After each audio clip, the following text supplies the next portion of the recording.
Shalom semuanya.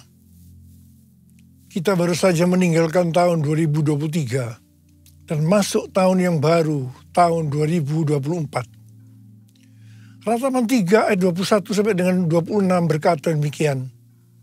Tetapi inilah yang kuperhatikan, sebab itu aku berharap. Tak berkesudahan kasih setia Tuhan, tak habis-habisnya rahmat-Nya. Selalu baru tiap pagi, besar kesetiaanmu. Tuhanlah bagianku, kata jiwaku. Oleh sebab itu aku berharap kepadanya. Tuhan itu baik bagi orang yang berharap kepadanya.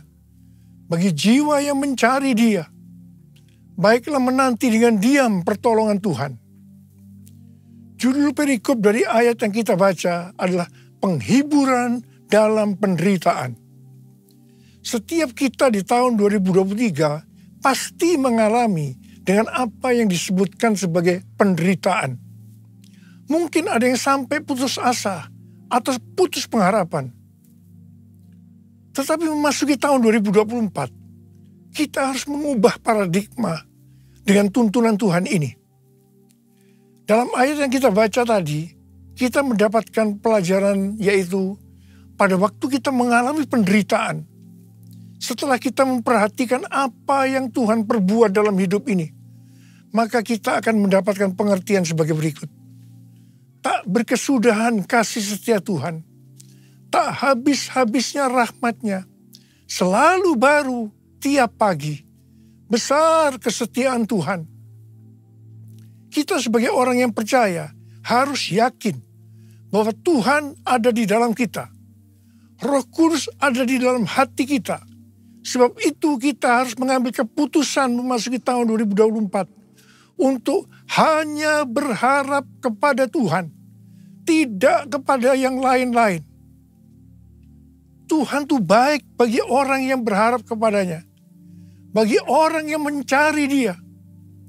Dalam menantikan pertolongan Tuhan, kita harus menanti dengan diam, dengan sabar, sampai Tuhan menolong kita. Mazmur 119 ayat 50 berkata, inilah penghiburanku dalam sengsaraku, bahwa janji-Mu memberi aku hidup. Haleluya! Kasih Tuhan tak berkesudahan, tak habis-habisnya rahmat-Nya, selalu baru setiap pagi, baru setiap pagi, besar setiamu Tuhan, besar setiamu, besar setiamu Tuhan, besar setiamu. Mari kita katakan bersama-sama, Tuhan, saya percaya kasih setiamu selalu baru tiap pagi, selalu baru tiap minggu, selalu baru tiap bulan, selalu baru tiap tahun. Karena itu saya percaya tahun 2024 akan lebih baik dibandingkan tahun 2023. Amin. Apa yang terjadi kalau kita berharap kepadanya? Yang pertama, sesuai dengan Yesaya 40 ayat 30 dan 31, maka orang yang berharap kepada Tuhan akan mendapatkan kekuatan baru yang akan melebihi kekuatan orang-orang muda. Mereka seumpama Raja Wali yang terbang dengan kekuatan sayapnya. Mereka berlari dan tidak menjadi lesu. Mereka berjalan dan tidak menjadi lelah. Haleluya! Orang yang berharap Tuhan dibaharui kuatnya, terbang naik dengan sayap Raja Wali. Berlari tiada penat, berjalan tiada lelah. Ajarku harap Kau Tuhan. Orang yang berharap Tuhan terbang naik dengan sayap Raja Wali. Menari tiada penat, berjalan tiada lelah, ajarku harap Kau Tuhan. Yang kedua, hal yang terjadi kalau kita berharap kepadanya, sesuai dengan Mazmur 37 ayat 23 dan 24 yang berkata, Tuhan menetapkan langkah-langkah orang yang hidupnya berkenan kepadanya. Apabila ia jatuh, tidaklah sampai tergeletak, sebab Tuhan menopang tangannya. Orang yang hidupnya berkenan kepada Tuhan adalah orang yang berharap kepada Tuhan. Bagi orang yang seperti itu, Tuhan akan menetapkan langkah-langkahnya. Dan apabila ia jatuh, tidaklah sampai tergeletak, sebab Tuhan menopang tangannya.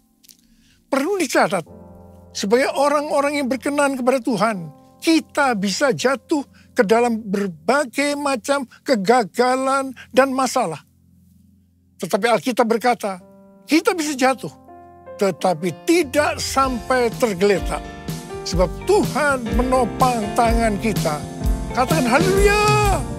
Tuhan menetapkan langkah-langkah orang yang hidupnya berkenan kepadanya.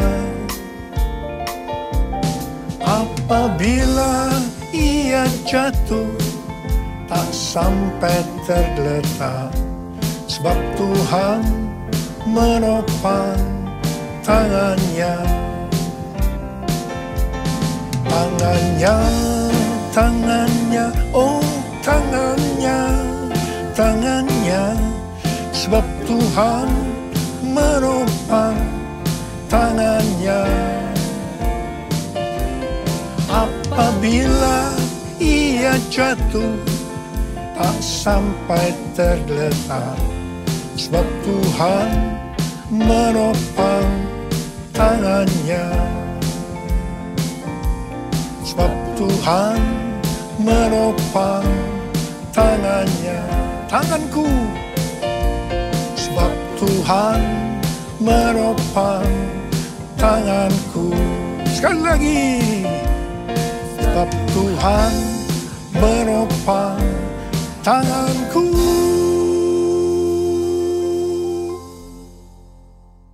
Yang ketiga, hal yang terjadi kalau kita berharap kepadanya adalah sesuai dengan Yeremia 17 ayat 7 dan 8 yang berkata, diberkatilah orang yang mengandalkan Tuhan, yang mempercayakan dirinya pada Tuhan. Ia akan seperti pohon yang ditanam di tepi air, yang merambatkan akar-akarnya ke tepi sungai dan tidak takut akan datangnya panas terik, yang daunnya tetap hijau, yang tidak khawatir dalam tahun kering, dan yang tidak berhenti menghasilkan buah. Haleluya. Yang keempat, hal yang terjadi kalau kita berharap kepadanya, sesuai dengan Mazmur 32 ayat 8 dan Mazmur 33 ayat 18, bahwa mata Tuhan tertuju kepada mereka yang takut akan Dia, kepada mereka yang berharap akan kasih setianya. Tuhan akan mengajar, menasehati, dan menunjukkan jalan yang harus kita tempuh.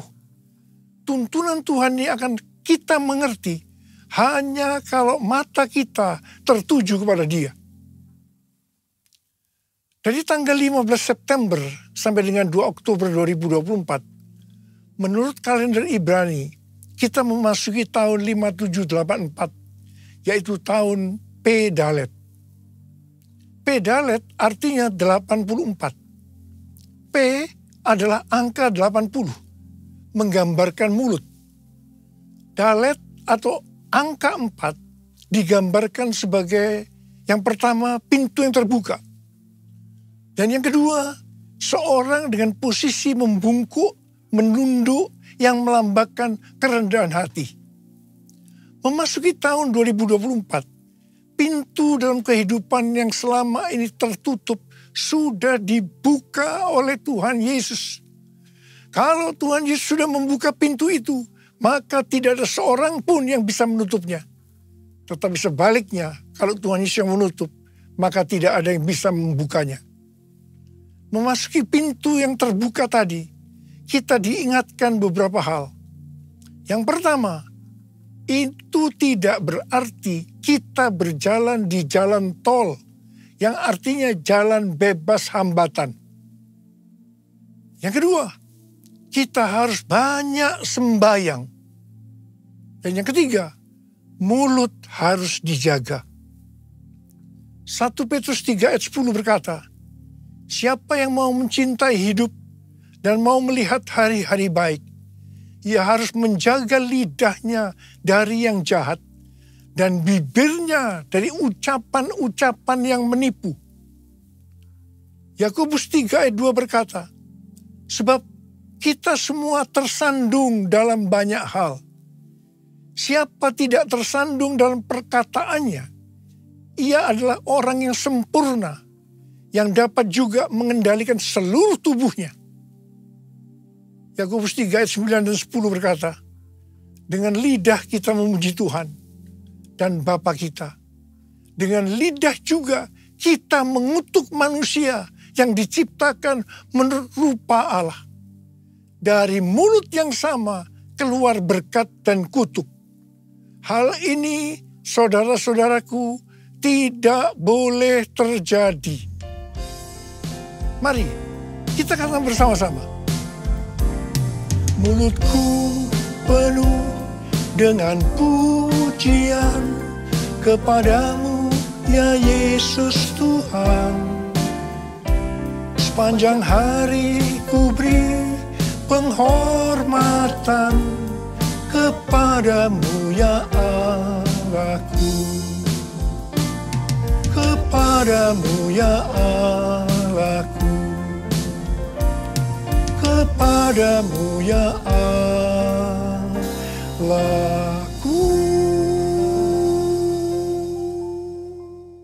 Hal yang keempat yang harus kita perhatikan untuk memasuki pintu yang terbuka adalah kita harus rendah hati. Ingat, Allah menentang orang congkak, tetapi mengasihani orang yang rendah hati. Kita baru saja memasuki tahun 2024. Tuhan memberikan tema untuk tahun 2024. Bahwa tahun 2024 adalah tahun untuk bangkit. Jadi teranglah. The year to arise and shine. Ayat emasnya adalah Yesaya 60 ayat 1 dan Imamat pasal 6 ayat 12 dan 13.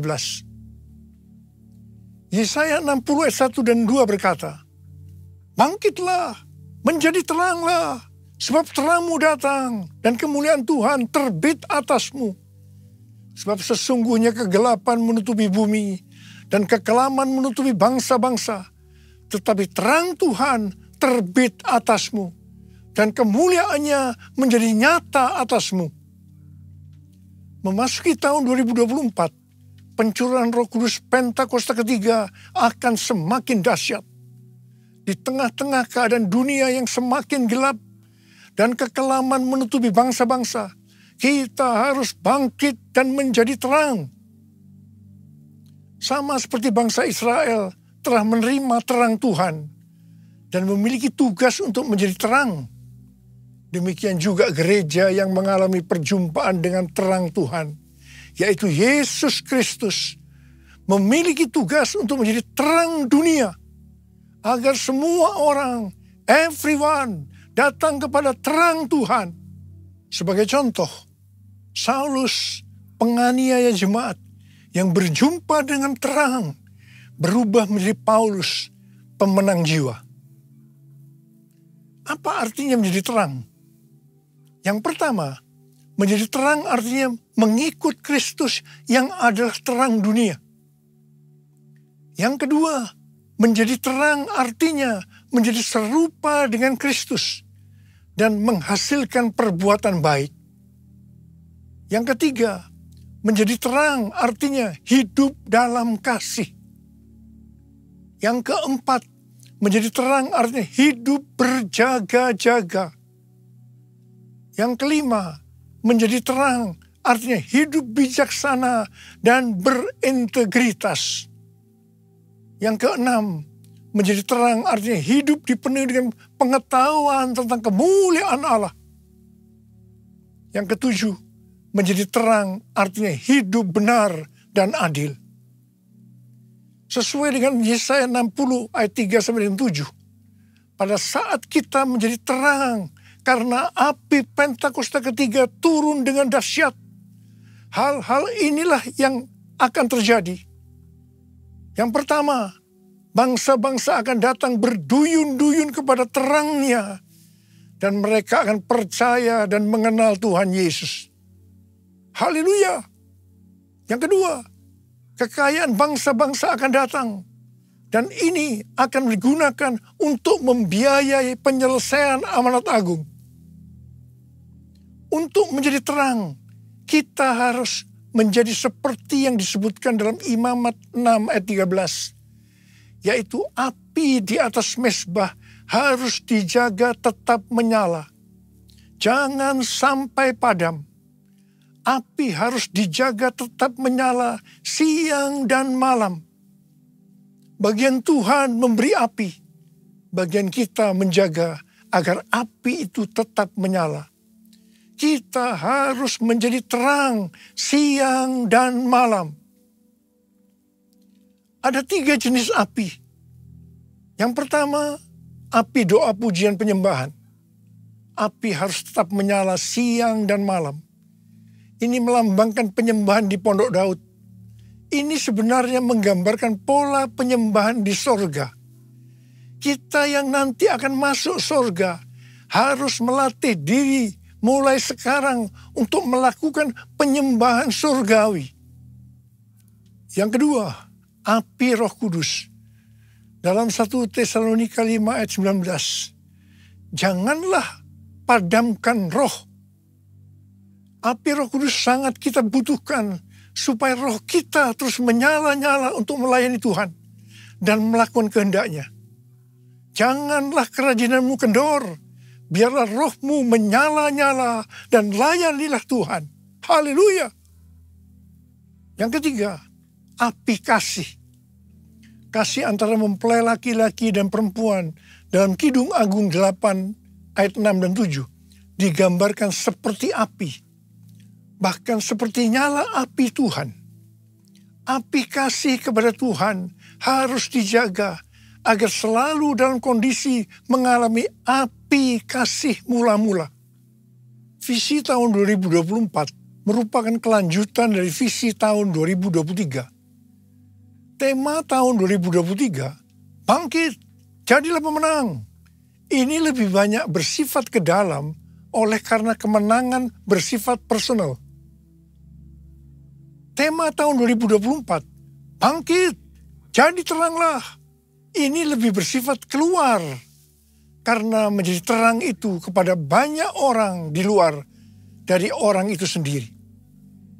Ini tidak mungkin terjadi sebelum kita mendapatkan kemenangan secara personal. Bangkitlah, terangmu sudah datang. Bangkitlah, terangmu sudah datang. Kemuliaan Tuhan telah terbit, kemuliaan Tuhan telah datang. Kemuliaan Tuhan telah terbit atasmu. Bangkitlah, terangmu sudah datang.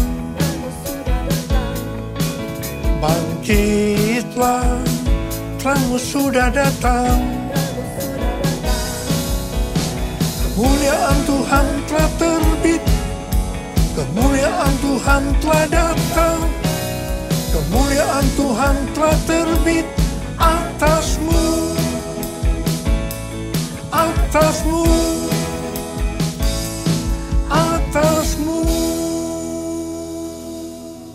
Pastor D adalah seorang nabi yang selalu mendoakan saya sudah lebih dari 3 tahun. Dia mendapatkan nubuatan pada waktu Rosh Hashanah, yaitu 15 September 2023. Dan ini berlaku untuk akhir tahun 2023 sampai tahun 2024. Yang pertama dikatakan, tahun ini adalah tahun tiba-tiba, suddenly.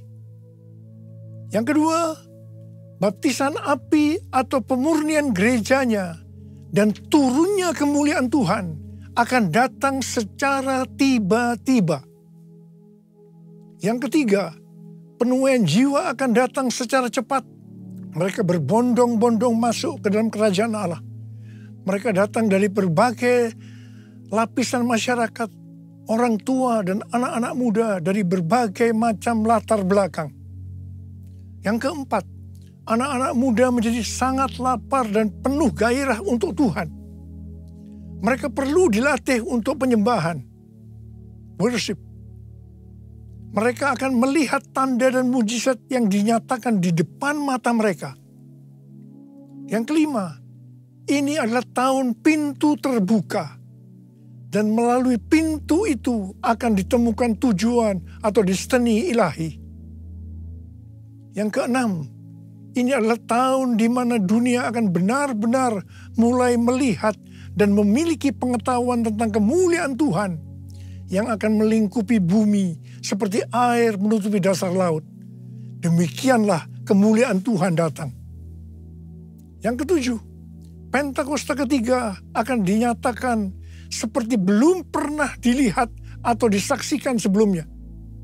Karena itu akan terjadi di rumah-rumah melalui penyembahan, sehingga kesembuhan, mujizat-mujizat, dan pencurahan Roh Kudus yang akan menarik jutaan orang ke dalam kerajaan Allah terjadi.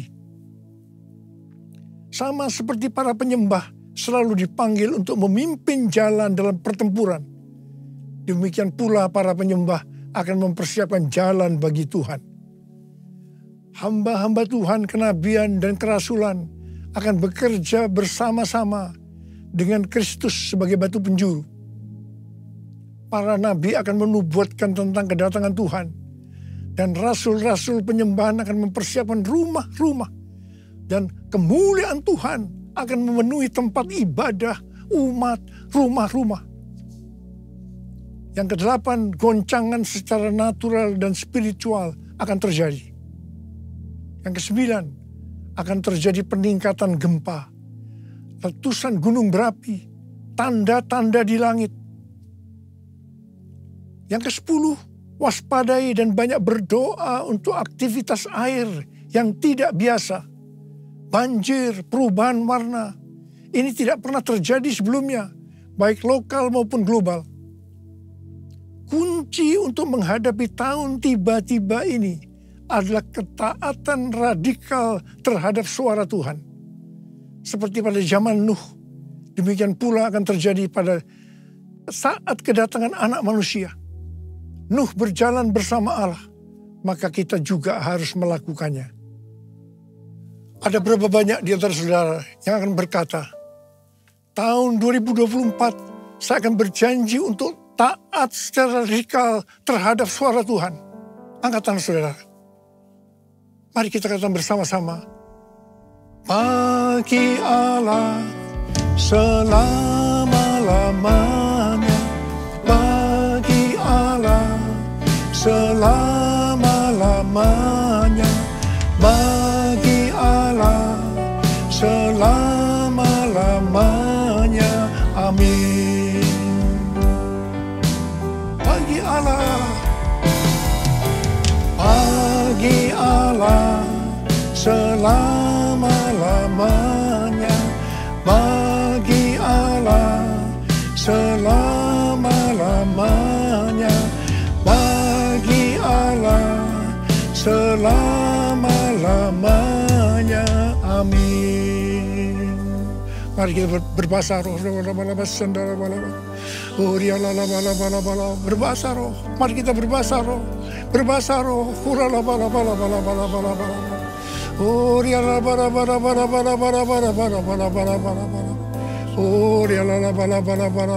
Tuhan, curahkan pengurapan-Mu buat kami semua Tuhan.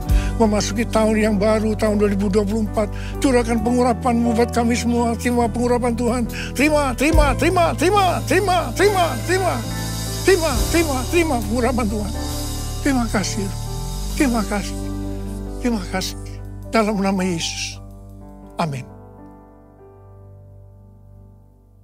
Mari, saudara-saudara, kita akan masuk dalam perjamuan kudus. Kita akan mengingat ayat ini. Sebab setiap kali kamu makan roti ini dan minum cawan ini, kamu memberitakan kematian Tuhan sampai Ia datang. Perjamuan kudus adalah perjamuan Tuhan Yesus sendiri. Setiap kali kita masuk dalam perjamuan kudus, Tuhan selalu berbicara kepada kita, biarlah ini menjadi peringatan akan aku. Biarlah ini menjadi peringatan akan aku. Karena itu mari, arahkan hati kita, pikiran kita kepada kebaikan Tuhan. Mari kita tundukkan kepala. Bapa, siapakah kami sebelum kami mengenal Engkau? Kami semua orang berdosa. Upah dosa adalah maut, mati. Tapi Engkau yang tidak berdosa telah dijadikan dosa oleh karena kami, ya Tuhan. Engkau harus turun dari surga mulia. Mati ganti kami dengan penderitaan yang luar biasa. Sungguh kalau kami pikirkan betapa baiknya Engkau, ya Bapa. Ya Bapa, Engkau jadikan kami sebagai anak-anak-Mu. Engkau tuntun, Engkau bela, Engkau lindungi, Engkau berkati. Engkau tegur, Engkau hajar kalau kami salah, ya Tuhan. Itu Engkau, ya Abah. Itu Engkau. Tuhan akan memberkati kita semua melalui perjamuan kudus. Tapi Tuhan mau kita makan dan minum dengan cara yang benar. Karena itu masing-masing introspeksi. Lihat keadaan dirimu masing-masing. Memasuki tahun yang baru. Kalau ada sesuatu yang Tuhan ingatkan, dosa yang Tuhan ingatkan, kita harus selesaikan. Langsung minta ampun. Langsung minta ampun. Supaya diberkati. Supaya diberkati sepanjang tahun 2024. Minta ampun. Ampuni kami Tuhan. Ampuni kami. Ampuni kami ya Tuhan. Bapak, terima kasih. Terima kasih Abah. Layakkan kami untuk masuk dalam perjamuan kudus. Kami akan masuk dalam perjamuan kudus dengan hati yang penuh ucapan syukur. Dalam nama Yesus kami berdoa. Amin. Sekarang mari angkat roti di tangan kanan kita tinggi-tinggi. Sebab apa yang telah kuteruskan kepadamu telah aku terima dari Tuhan. Yaitu bahwa Tuhan Yesus pada malam waktu Ia diserahkan mengambil roti. Dan sesudah itu Ia mengucap syukur atasnya. Ia memecah-mecahkannya dan berkata, inilah tubuhku yang diserahkan bagi kamu. Perbuatlah ini menjadi peringatan akan aku. Saudara dikasih Tuhan, bukankah roti yang kita pecah-pecahkan ini adalah persekutuan kita dengan tubuh Kristus? Mari kita makan dalam nama Yesus.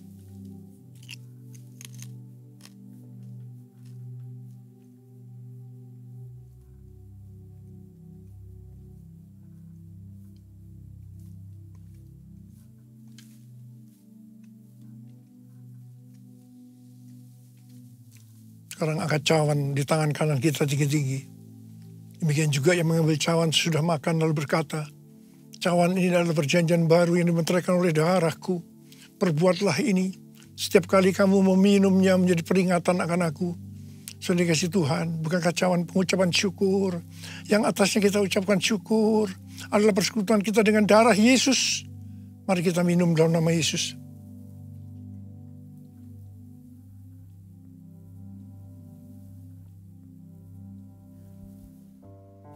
Mari, angkat tangan kita.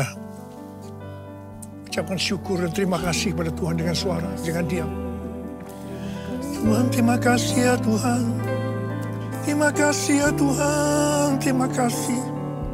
Terima kasih ya Tuhan, terima kasih ya Tuhan.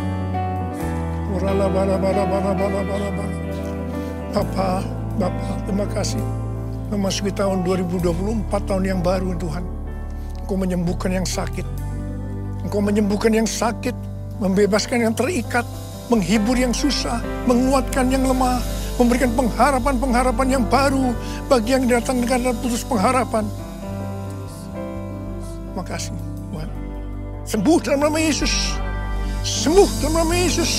Sembuh dalam nama Yesus. Makasih. Makasih. Terima kasih Yesusku, terima kasih Yesusku. Puji syukur hanya bagi Tuhanku. Terima kasih Yesusku, terima kasih Yesusku. Puji syukur hanya bagi Tuhanku. Terima kasih. Terima kasih Yesusku, terima kasih Yesusku. Puji syukur hanya bagi Tuhanku. Terima kasih Yesusku, terima kasih Yesusku. Puji syukur hanya bagi Tuhanku. Puji syukur hanya bagi Tuhanku. Puji syukur hanya bagi Tuhanku.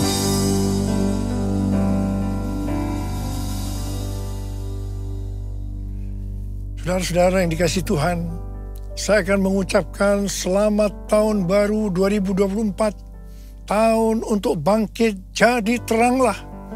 The year to arise and shine. Tuhan Yesus memberkati saudara semua berlimpah, limpah, limpah. Amin. Mari angkat tangan kita semua. Terimalah berkat Tuhan. Kasih karunia yang berlimpah-limpah dari Allah Bapa dalam anak yang tunggal Yesus Kristus. Persekutuan yang manis dengan Roh Kudus menyertai kita semua mulai hari ini. Sampai Tuhan Yesus datang menjemput kita di awan-awan dan bahkan sampai selama-lamanya. Yang percaya bersama-sama katakan, amin.